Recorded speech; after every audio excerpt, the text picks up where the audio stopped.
លះចោលបាឡាំងនឹងកត់រៀងតែងតាំងក្នុងការដែលទ្រង់យាងចុងមករកខ្ញុំ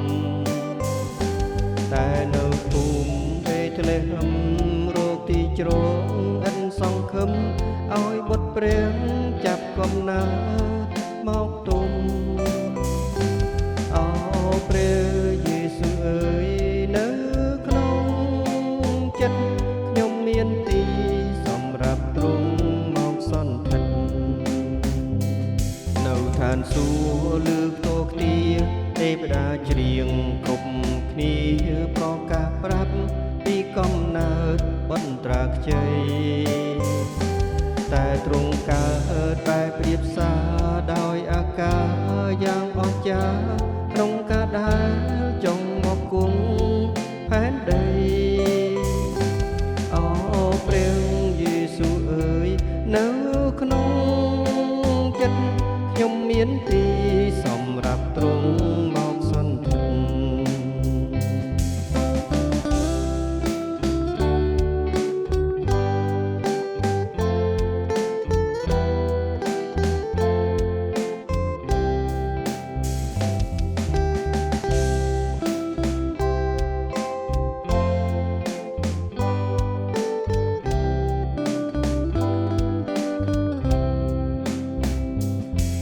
បាននាំបន្ទូរួម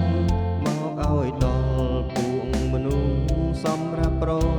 ជន់ឲ្យបានទៅដល់ទី